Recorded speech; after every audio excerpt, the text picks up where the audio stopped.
சீமான் டெல்லியில் நிர்மலா சீதாராமனை சந்தித்தது 100% உண்மை. நிர்மலா சீதாராமனை சந்தித்தது நோக்கம் என்னன்னா, என்டிஏ கூட்டணியில் இணைந்து கொள்வதற்கான அழைப்பு தான். நீங்கள் திமுக வரவிடாமல் பண்ணணுங்கிறது பிஜேபிக்கு ஒரு மெயின் அஜெண்டா. அமித்ஷாவிடம் போவதற்கு முன்பு நிர்மலா சீதாராமன் தமிழ்நாட்டுக்குரிய அத்தனை அரசியல்வாதிகளை சந்திக்கிறாங்க. சரி, காங்கிரஸ் எடுத்து போய் பல வருஷம் ஆகிப்போச்சு. 10 சீட்டு நம்ம சுளையாக வருது, இந்த 40 வருது, 10 வருது. இதுதான் பிஜேபியினுடைய தேசிய தலைமைக்கு பெரிய உறுத்தலாக இருக்குது. பிஜேபி என்ன நினைக்குதுன்னா, பிஜேபி வலுவாக மாறணும்னா பிஜேபி, அதிமுக, விஜய், சீமான், தேமுதிக, பாமக கூட்டணி வந்தால் திமுகவை வீழ்த்தி தான். ஓகே, ஏன்னா விஜய் தரப்புலையும் அவர் என்ன சொல்கிறாருன்னா, எங்களுடைய கொள்கை எதிரி பாஜக தான் சொல்லி பேசிட்டு வராரு. அவரும் சீமானும் பாஜக கூட்டணி இணைக்கான வாய்ப்புகள் கொஞ்சம் குறைவு தானே? இல்லை, இவர்கள் முடிவு பண்ண முடியாது, டெல்லி தான் முடியும். காங்கிரஸும் மிரட்டி பல முறை பணிய வச்சிருக்கு. கருணாநிதி விட விஜய் சீமான பெரிய தலைவர்களா? மனைவி சங்கீதா அவருடைய அப்பா சொர்ணலிங்கம் எப்படி லண்டனில் இவ்வளவு கூடி போய் சேர்ந்தது தெரியாதா மத்திய அரசுக்கு? அகதியாக போன சொர்ணலிங்கமும் சங்கீதா குடும்பத்துக்கு எப்படியா இவ்வளவு கோடிகள் குவிக்க முடிஞ்சது? அமித்ஷா டேபிளில் ஃபைல் இருக்கு. பிரிட்டோ யார்? அவர் விஜயுடைய தாய்மாமன். அவர் ஏர்போர்ட் வழியாக கெமிக்கல்ஸ் இம்போர்ட், எல்லாமே ட்ரக்ஸு, எல்லாமே தடை செய்யப்பட்ட பொருட்கள் வழக்கு இருக்கிறதுனால கருணாநிதி யாரோட கூட்டணி சேரணும்னு பிஜேபி தலைமை தான் முடிவு பண்ணுவாங்க, காங்கிரஸ் தலைமை தான் டெல்லியிலிருந்து முடிவு பண்ணுவாங்க. சீமா எடப்பாடியை சுற்றி இருக்கக்கூடிய நபர்கள் பூரா பிஜேபி அடக்கல் வேண்டாம். 4 வருஷம் திமுக அவனோட காசு வாங்கிட்டு இன்னைக்கு வரைக்கும் திமுக கட்டுப்பாடு இருக்கிற லஞ்ச ஒழிப்புத்துறை அந்த வழக்கு எடுக்கவே மாட்டாங்க. கொள்ளை ஓட்டு திருடிக் கொள்வதற்காக உருவாக்கப்பட்ட அமைப்பு தான் இந்த கான்ஸ்டியூஷன். எல்லாம் அதிமுகக்காரனுக்கு பணம் கொடுக்குறான், அப்பதான் அவனுக்கு ஓட்டு போடுவான். திமுகக்காரனுக்கு பணம் கொடுத்தா தான் ஓட்டு போடுவான். திமுக பணம் கொடுக்காம எலெக்ஷன் நிற்க சொல்லுங்க, வாய்ப்பே இல்லை. அப்போ சொந்த கட்சிக்கே பணம் கொடுத்து ஓட்டு வாங்கிறது பேர் கட்சியா?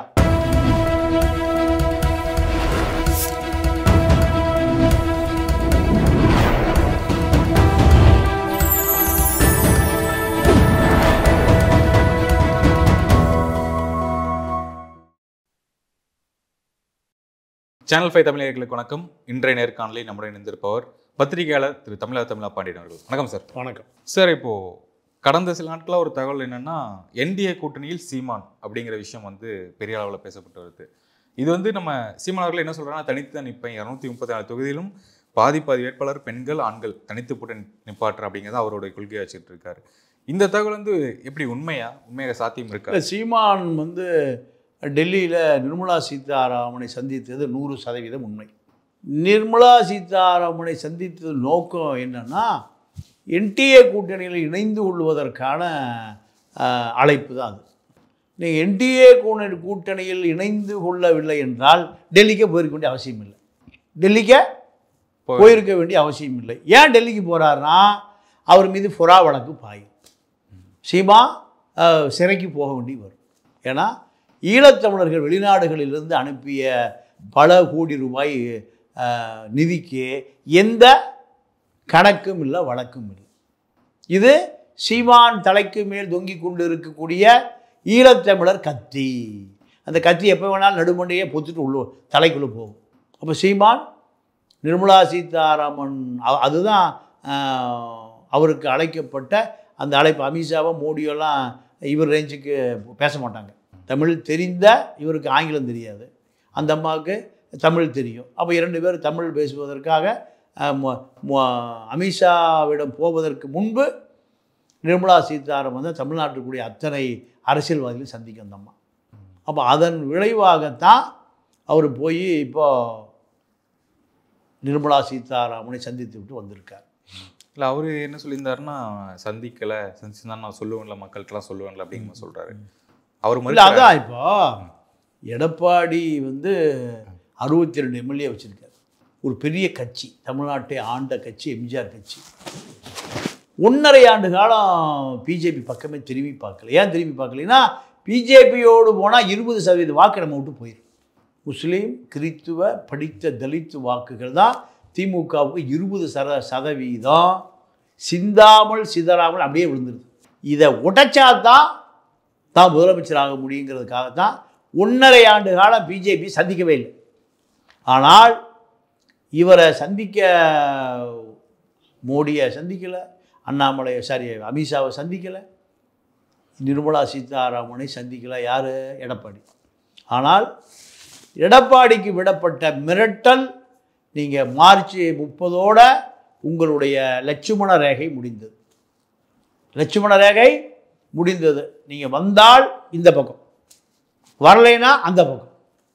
செங்கோட்டையன் தயார் செய்யப்பட்டார், கட்சியினுடைய பொதுச் செயலாளர். பொருளாளர் சசிகலா. இதுக்கு பின்னணி தங்கமணி, வேலுமணி, வீரமணி, அத்தனை பேரும். அதிமுக உடைக்கப்படும், சிதைக்கப்படும். மிரட்டின பிறகு எடப்பாடிக்கு வழியில் போய் சரணடைட்டார். போனாரா? அமித்ஷா பார்த்தாரா? இவ்வளோ பெரிய ஆட்களை நீங்கள் சரண்டர் ஆன பிறகு சீமா இவர் எப்படி டெல்லி மிரட்டலுக்கு பயந்து போகாமல் இருக்க முடியும்? பிஜேபி என்ன நினைக்குதுன்னா, பிஜேபி வலுவாக மாறணும்னா பிஜேபி, அதிமுக, விஜய், சீமான், தேமுதிக, பாமக கூட்டணி வந்தால் திமுகவை வீழ்த்திலாம் நினைக்கிறார். ஓகே, ஏன்னா விஜய் தரப்புலையும் அவர் என்ன சொல்கிறாருன்னா, எங்களுடைய கொள்கை எதிரி வந்து பாஜக தான் சொல்லி பேசிட்டு வராரு. அவரும் சீமானும் பாஜக கூட்டணியில் இணைக்கான வாய்ப்புகள் கொஞ்சம் குறைவு தானே? இல்லை, இவர்கள் முடிவு பண்ண முடியாது, டெல்லி தான் முடிவு பண்ணும். ஏன்னா கருணாநிதியோட சீமானும் விஜய் பெரிய தலைவரே இல்லை. காங்கிரஸ் மிரட்டி பல முறை பணிய வச்சிருக்கு. கருணாநிதி உயிரோடு வந்த காலத்தில் காங்கிரஸ் சீட்டு பேரம் எங்கே நடக்குது? அறிவாலயத்தில் நடந்துகிட்ருக்கு. மேலே கலைஞர் டிவி ஆஃபீஸ், அங்கே என்ன நடக்குது? ரெய்டு நடக்குது. நடந்ததா இல்லையா? கருணாநிதி விட விஜய் சீமான பெரிய தலைவர்களா? அப்போது வேறு வழியே இல்லாமல் கருணாநிதியினுடைய மனைவி ஸ்டாலினுடைய அம்மா கைது செய்யப்படுகிற நிலை இருந்தது. கலைஞர் டிவிக்கு எப்படியா 600 கோடி வந்தது? கணக்கு கொடுன்னு கேட்குறான். யார்கிட்ட வாங்கினா 600 கோடி? டெல்லியில் இருக்கக்கூடிய அத்தனை ஹவாலா ஏஜென்ட்டுகளிடம் ராஜா அமைச்சராக இருந்த பொழுது அலைக்கற்றை ஊழலை அடித்த கொள்ள தான் 600 கோடி கலைஞர் டிவி. சரண்டர் ஆகி என்ன சீட் வேணும் எடுத்துக்க, ஏன்னா ஆளை மட்டும் விடு. அப்பவும் காப்பாற்ற முடியல. கனிமொழியும் ராஜாவும் சரந்தர்கிட்டையும் திகார் ஜெயிலில் நீங்கள் இருந்ததெல்லாம் நம்ம பார்த்தோம். இதை விட விஜயும் சீமானும் பெரிய ஆட்களா? மனைவி சங்கீதா அவருடைய அப்பா சொர்ணலிங்கம் எப்படி லண்டனில் இவ்வளவு கோடி போய் சேர்ந்தது தெரியாதா மத்திய அரசுக்கு? சொர்ணலிங்கம் மகதான் விஜயினுடைய மனைவி சங்கீதா, பிரிட்டிஷ் பாஸ்போர்ட். 2 பேரும் எப்படி இப்போ விஜயினுடைய வெளிநாட்டு உரிமை படம் பூரா அங்கே பணமாக போயிடுது. அகதியாக போன சொர்ணலிங்கமும் சங்கீதா குடும்பத்துக்கு எப்படியா இவ்வளவு கோடிகள் குவிக்க முடிஞ்சது? அமித்ஷா டேபிளில் ஃபைல் இருக்குது. பிரிட்டோ யார்? அவர் விஜயுடைய தாய் மாமன். அவர் ஏர்போர்ட் வழியாக கெமிக்கல்ஸு இம்போர்ட்டு, எல்லாமே ட்ரக்ஸு, எல்லாமே தடை செய்யப்பட்ட பொருட்கள் வழக்கு இருக்குது அவர் மேலே. தெரியுமா தெரியாதா? ஒரு உயர் போலீஸ் அதிகாரி அங்கே பொறுப்பில் இருந்த பொழுது அந்த ட்ரக்ஸு கிளீன் சர்டிஃபிகேட் கொடுப்பதற்கு பதிலாக சட்டவிரோதமாக பல கோப்புகள் போய் பல ஆயிரம் கோடி ரூபாய்க்கு அவர் ஊழல் பண்ணி வச்சுருக்கார். அவருக்கு அந்த போலீஸ் அதிகாரியுடைய மகனை பெரிய ஹீரோ வாக்குறேன்னு சொல்லி போலி வாக்குறுதியை கொடுத்து அந்த போலீஸ் அதிகாரி ஏமாற்றப்பட்டு பிரிட்டோ மீது இன்னும் வழக்கு இருக்குது, கோப்பு இருக்குது. அப்போது பிஜேபியில் சேருவாரா சேர மாட்டார்? யார் முடிவு பண்ணுறது? புஷி ஆனந்தும் அங்கே இருக்கிற பொருளாளர் கணக்கு பிள்ளையான என்ன பேர் அவர்மா முடிவு பண்ண முடியும்? கருணாநிதி யாரோட கூட்டணி சேரணும்னு பிஜேபி தலைமை தான் முடிவு பண்ணுவாங்க, காங்கிரஸ் தலைமை தான் டெல்லியிலேருந்து முடிவு பண்ணுவாங்க. சீமானுக்கு வந்த பல கோடி ரூபாய் பணம் எல்லாமே ஹவாலாவில் தான் வந்து ஈழத்தமிழை கொடுத்த பணம் பூரா. சட்டவிரோதமாக சம்பாதிச்ச பணத்தை ஈழத்தமிழை, புலிகளுடைய காசை கொள்ளையடித்த ஈழத்தமிழை பாபு, கனடா பாபு போன்றவர்கள் எல்லாம் சீமானுக்கு ஹவாலாவில் தான் பல. இப்போ சீமானோட 2000 கோடி இருக்குது, பண்ணை வீட்டோடு இருக்குது. ஓகே, இந்த கூட்டணி சேரும் பட்சத்தில் இந்த தலைமை யார் அப்படிங்கிற ஒரு பிரச்சனை வரும்ல? எடப்பாடி தான் தலைமை. எடப்பாடி தான் முதலமைச்சரே. எடப்பாடியுடைய தலைமை தகுதி யாருக்கா இருக்கா? முன்னாள் முதலமைச்சர் யாராவது இருக்காங்களா? போட்டி வரும். இவர்களெல்லாம் நீங்கள் 7%, 6% வாக்கு வச்சுட்டு இருக்காங்க. அதிமுக எந்த சூழ்நிலையும் 20% வாக்கு கீழே போனதே இல்லை. அப்போ யார் மேஜர் பார்ட்னர்? அதிமுக தான், எடப்பாடி தான். எடப்பாடியை சுற்றி இருக்கக்கூடிய நபர்கள் பூரா பிஜேபி அடக்கலமாயிட்டான். தங்கமணி, வேலுமணி, வீரமணி, இப்படி இப்போ சிவிஎஸ் பலாயிரம் கோடி, வேலுமணிலாம் 1,00,000 கோடி கொள்ளையடிச்சு வச்சுருக்கான். அத்தனை உள்ளாட்சி துறையில் அத்தனை கொள்ள 220 வழக்கு நிலுவையில் இருக்கு. யார் போட்டது? அறப்போரிக்கை ஜெயராமன் போட்டது. எல்லாம் வேலுமணி மேலே தான். 4 வருஷம் திமுக அவனை காசு வாங்கிட்டு இன்னைக்கு வரைக்கும் திமுக கட்டுப்பாடு இருக்கிற லஞ்ச ஒழிப்பு துறை அந்த வழக்கு எடுக்கவே மாட்டாங்க. இதெல்லாம் எங்கே போய் சொல்கிறது? அதிமுகவை காப்பாற்றுவதே திமுக தான். இனி திமுக போச்சுன்னா அதிமுக வந்துருச்சுன்னா திமுகவை அதிமுக காப்பாற்றும். ஒரு வார்த்தை தான் அதிகமாக இருக்குது. திமுக இது அதிமுக. எடுத்துட்டா 2 திமுக தான். 2 கொள்ள கோஷ்டி தான். அலிபாபாவும் 40 திருடர்கள் தான். அவரோட வீட்டிலலாம் ரைடு போயிருக்குல்ல, அவரோட சகோதரர் வீட்லேயும் அவர் வீட்டிலலாம் ரைடு போயிருக்காங்க. இந்த ரைடெல்லாம் ஒன்றும் பண்ண முடியல. அவருக்கு ஒரு வாரத்துக்கு முந்தையே தெரியும். அவர் சட்டசபையில் பேசிட்டு இருக்கு. ஆமாம், வீட்டில் ஒன்றுமே இல்லை. வீட்டில் ரைடு எப்போ புறப்படும், எப்போ வரும், எந்த அதிகாரி வராங்க, எங்கெங்கே போகணும், எல்லாமே அவருக்கு ஒரு வாரத்துக்கு முந்தையே தெரியும். இப்படி இருக்குது நிர்வாகம். ஏன்னா நேருவை பொறுத்தவரை அமெரிக்காவிலேயே ரியல் எஸ்டேட் பண்ணுறார். நேருவுடைய சகோதரி மகன் தான் நெப்போலியன். அங்கே 1000 ஏக்கர் பண்ணை வீடு. இப்போ தமிழ்நாட்டு, கர்நாடகா, தெலுங்கானா, ஆந்திராவில் ட்ரூ வேல்யூ பில்டர்ஸ் 20,000 கோடி ரூபாய் சொத்து மதிப்பு. பெரிய அப்போலோ ரெட்டிக்கு இணையான காவேரி மருத்துவமனை எங்கே? தமிழ்நாடு முழுக்க இருக்கு. பலாயிரம் கோடி. இதெல்லாம் எங்கிருந்து வந்தது? சாதாரண மிளகா வியாபாரி, மிளகா வத்தல் வியாபாரி, மிளகா மூட்டை சுமர்ந்து கொண்டு இருந்தவர் தான் இந்த நேரு. ஏது இப்போ பலாயிரம் இல்லை, 1,00,000 கோடி வந்திருக்கு கணக்கு போட்டு. இதெல்லாம் தெரியாதா மத்திய அரசுக்கு? மத்திய அரசாங்கத்தினுடைய இன்கம் டேக்ஸில் இருக்கிற இன்டெலிஜென்ஸ் டிபார்ட்மெண்ட்டுக்கு தெரியாதா? எல்லாம் தெரியும். அதிகாரிகளும் அமைச்சர்களும் அரசியல்வாதிகளும் கொள்ளை ஓட்டு திருடி கொள்வதற்காக உருவாக்கப்பட்ட அமைப்பு தான் இந்த கான்ஸ்டியூஷனை. திருடி மக்களை முட்டையடிச்சிட்டு இருப்பான். 300 ரூபா கொடுத்தா அந்த மக்கள் ஓட்டு போட்டுருவோம். 300 ரூபா கொடுத்தா நீதிமன்றத்துக்கு எந்த வழக்கும் போகிறதில்லை. எந்த வழக்கும் நீதிமன்றத்திற்கு போவதே இல்லை. இப்போ திமுக ஆட்சியில் டாஸ்மார்க் செந்தில் பாலாஜி வழக்கு இங்கே விசாரிக்கக்கூடாது, மாநில உயர்நீதிமன்றம் விசாரிக்கக்கூடாதுன்னு சுப்ரீம் கோர்ட் போகிறாங்க. சுப்ரீம் கோர்ட்டுக்கு எடுத்துகிட்டு போகிற யாருன்னா அதிமுக ஆட்சியில் அடிக்கப்பட்ட, உதைக்கப்பட்ட, தாக்கப்பட்ட விஜய் தான் எடுத்துகிட்டு போகிறார். அவர் சமூக நீதிக்கு எதிரானவர். திராவிட இயக்கம் சமூக நீதிக்கு எதிரான விஜயனை தான் வழக்கறிஞரை வச்சு பல கோடியை கொடுத்து டெல்லிக்கு அனுப்புகிறாங்க. யாரை காப்பாற்றுறதுக்கு? செந்தில் பாலாஜி காப்பாற்றுவதற்கு. இப்படி தான் அரசியல் இருக்குது. இதில் எங்கே ஜனநாயகம், எங்கே ஜனநாயகத்தினுடைய வாக்காளர்கள்? எல்லாம் அதிமுகக்காரனுக்கு பணம் கொடுக்குறான். அப்போ தான் அவனுக்கு ஓட்டு போடுவான். இதில் எங்கே கொள்கை இருக்குது? திமுகக்காரனுக்கு பணம் கொடுத்தா தான் ஓட்டு போடுவான். திமுக பணம் கொடுக்காம எலெக்ஷன் நிற்க சொல்லுங்கள். வாய்ப்பே இல்லை. அப்போது சொந்த கட்சிக்கே பணம் கொடுத்து ஓட்டு வாங்கிறது பேர் கட்சியா? சொந்த கட்சிக்கு எடப்பாடி சொந்த கட்சிக்கே பணம் கொடுத்து ஓட்டு வாங்குவது அதிமுகவா? இல்லை, திமுக பொறுத்த வரைக்கும் 200 தொகுதிகள் நம்ம ஜெயிக்கணும் அப்படிங்கிற இலக்கு வச்சிருக்காங்க. அவங்களுடைய தன்னம்பிக்கை எப்படி நீங்கள் பார்க்குறீங்க? தன்னம்பிக்கை இல்லை, எல்லாம் காந்தி தான். 200 விஷன் 200 200 தொகுதிகளில் கொடுக்க வேண்டிய பணங்கள் பூரா 200 தொகுதிகளில் போய் டம்ப் ஆயிடுச்சு. இதுதான் இப்போ ரேட். ஆனால் ஒத்த பீச்சை எடுக்க முடியாது.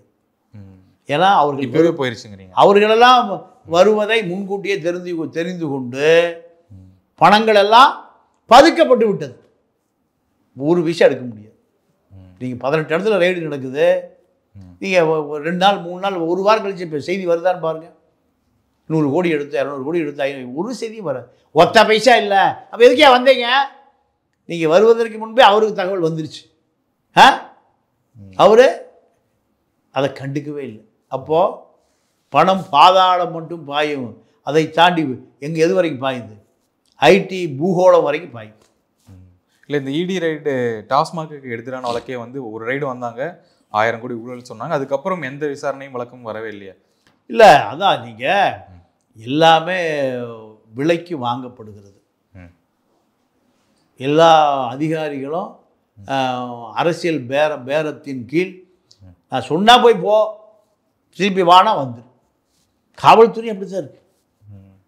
காவல்துறை முழுமையாக தன்னுடைய நீதி விசாரணையை எந்த வழக்கிலும் செய்வதில்லை. நீதிமன்றத்திற்கு ஆவணங்களை கொடுப்பதில்லை.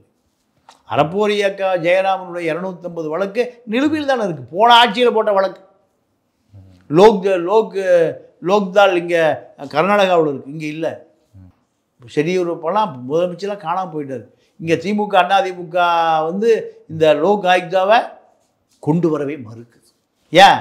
திருடுவதற்கு அது நமக்கு இடையூறாக இருக்கும், கொள்ளையடிப்பதற்கு அது நமக்கு இடையூறாக இருக்கும். எல்லா ஸ்டேட்லையும் இருக்கு, ஏன் இங்கே கொண்டு வரல?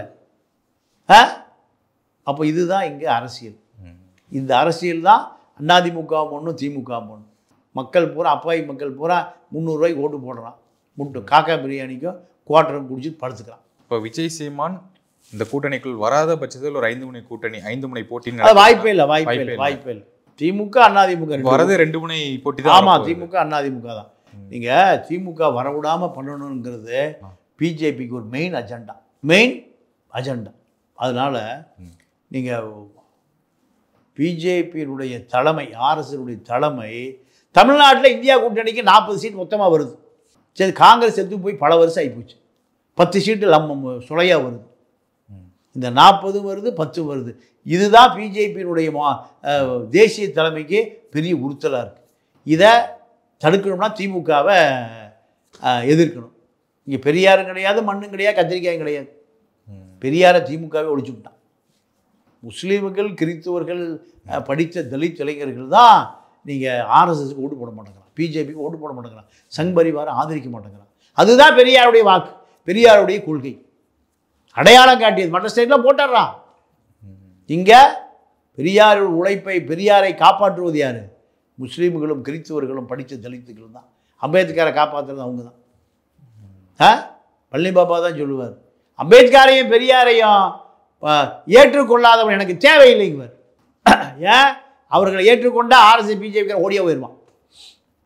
அந்த கொள்கை உள்ளே வந்தால் இந்த கொள்கை வெளியே போயிடும்.